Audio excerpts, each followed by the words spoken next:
நற்செய்தியாகிய விதையை உலகமெங்கும் விதைப்பதற்காய் நம்ம அழைத்த ஆண்டவராகிய இயேசு கிறிஸ்துவின் நாமத்தில் உங்களுக்கு என்னுடைய வாழ்த்துதல்கள். இந்த நாளின் தியானத்தின் தலைப்பு விதைப்பது எப்படி, ஹவ் டு சோ. அதற்கு ஆதாரமாக அப்போஸ்தலர் 2ஆம் அத்தியாயம் 37ஆம் வசனத்திலிருந்து அந்த அத்தியாயத்தின் முடிவு வரை நான் வாசிக்கிறேன்.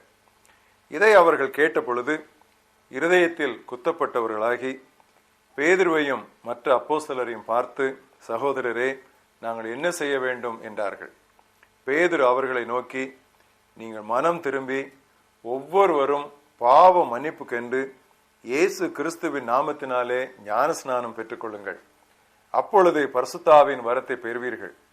வாக்குத்தத்தமானது உங்களுக்கும் உங்கள் பிள்ளைகளுக்கும் நம்முடைய தேவனாய கர்த்தர் வரவழைக்கும் தூரத்தில் உள்ள யாவருக்கும் உண்டாயிருக்கிறது என்று சொல்லி இன்னும் அநேக வார்த்தைகளாலும் சாட்சி கூறி, மாறுபாடுள்ள இந்த சந்ததியை விட்டு விலகி உங்களை ரட்சித்துக் கொள்ளுங்கள் என்றும் புத்தி சொன்னான்.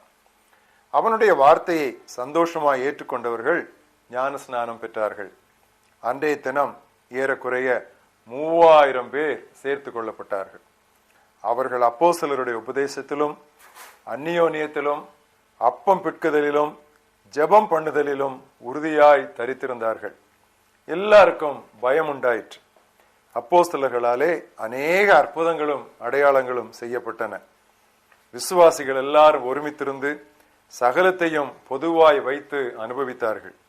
காணியாட்சிகளையும் ஆஸ்திகளையும் விற்று ஒவ்வொருவனுக்கும் தேவையானதற்கு தக்கதாக அவர்களில் எல்லாருக்கும் பகிர்ந்து கொடுத்தார்கள்.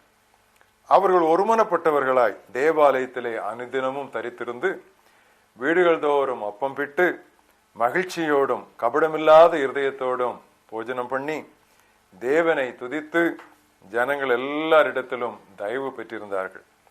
ரட்சிக்கப்படுகிறவர்களை கர்த்தர் அனுதினமும் சபையிலே சேர்த்து கொண்டு வந்தார். இன்றைய மனப்பாட வசனம் நீதிமொழிகள் 11ஆம் அத்தியாயம் 30ஆம் வசனம். ஆத்துமாக்களை ஆதாயப்படுத்துகிறவன் ஞானம் உள்ளவன். He who wins souls is wise. ஆத்ம ஆதாயமே உலகில் மிக பெரிய பணி. ஏனென்றால் மனிதன் உலகம் முழுவதையும் ஆதாயப்படுத்தினாலும் தன் ஆத்மாவை நஷ்டப்படுத்தினால் அவனுக்கு லாபம் என்ன என்று சவாலிட்டார் இயேசு.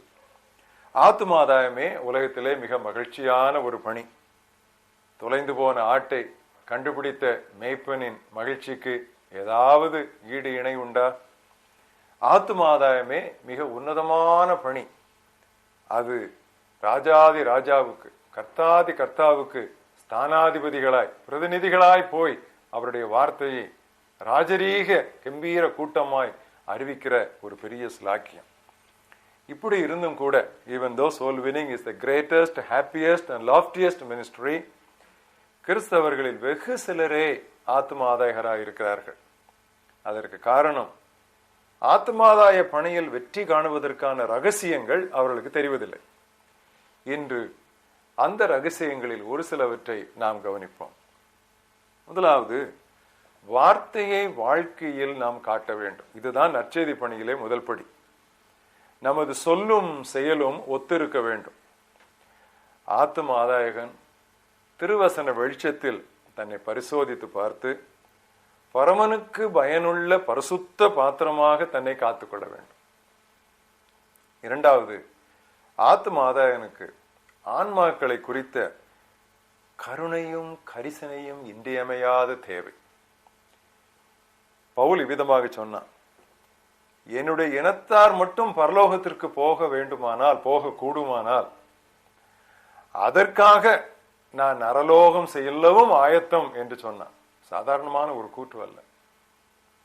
அப்படி சொல்லும் பொழுதுதான் அவர் உண்மையான ஆத்தும பாரத்தை, வாஞ்சியை அவன் நமக்கு வெளிப்படுத்தி காட்டினான். ஆத்துமாக்களை தாரும், இல்லையேல் என் ஆத்துமாவை தீரும் என்று ஒருவர் ஜெபித்தார். Give me souls or take away my soul.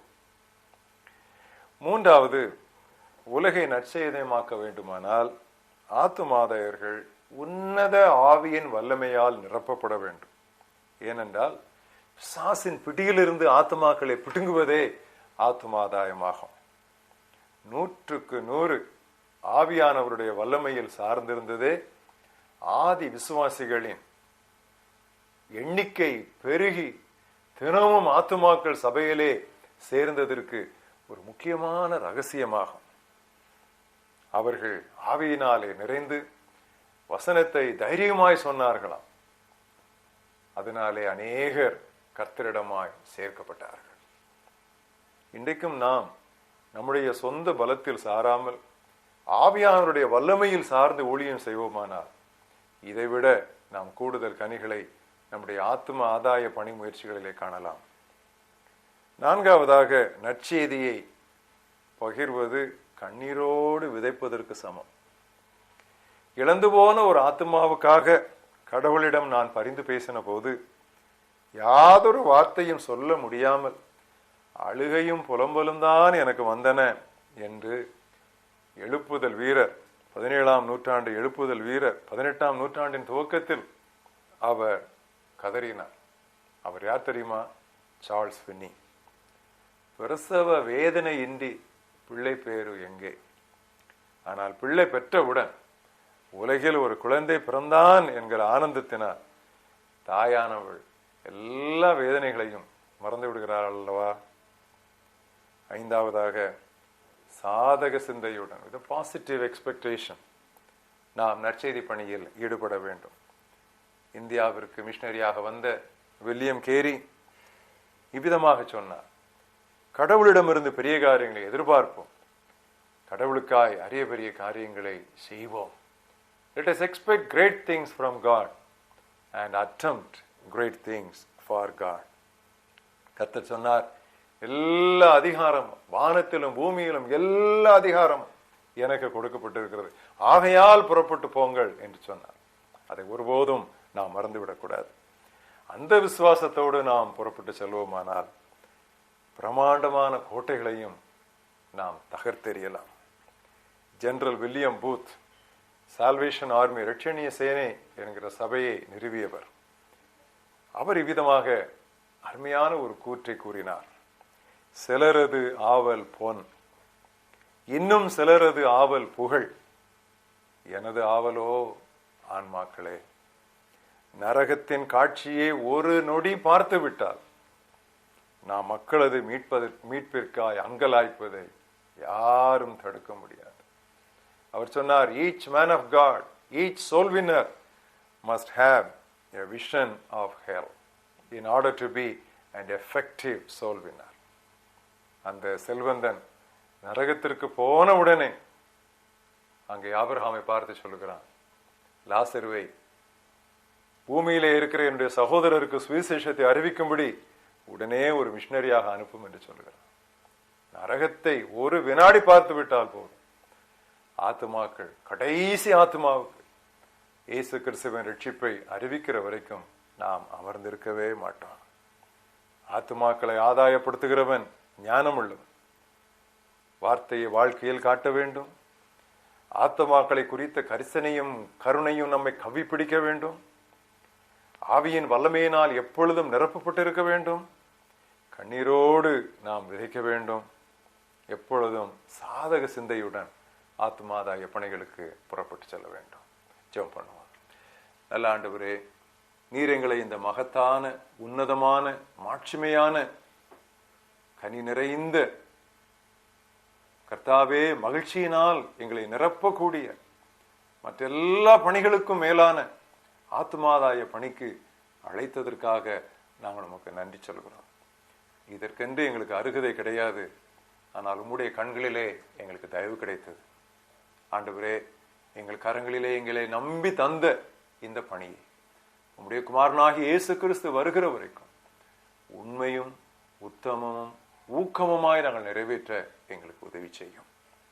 இந்த நாளிலே நாங்கள் தியானித்த இந்த வசனங்கள் எப்பொழுதும் எங்கள் காதுகளிலே தொனித்துக் கொண்டிருக்கட்டும். உம்முடைய குமாரனாய் இயேசு கிறிஸ்துவை குறித்து கேள்விப்படாத ஒரு ஆத்துமா இந்த உலகத்தில் இருக்கிற வரைக்கும் நாங்கள் அயராது உழைக்க, ஓடி ஆடி அலைந்து திரிந்து உழைக்க கர்த்தர் எங்களுக்கு உதவி செய்யும். ஒப்பு கொடுக்கிறோம், பயன்படுத்தும். இயேசு கிறிஸ்துவின் நாமத்தில் பிதாவே.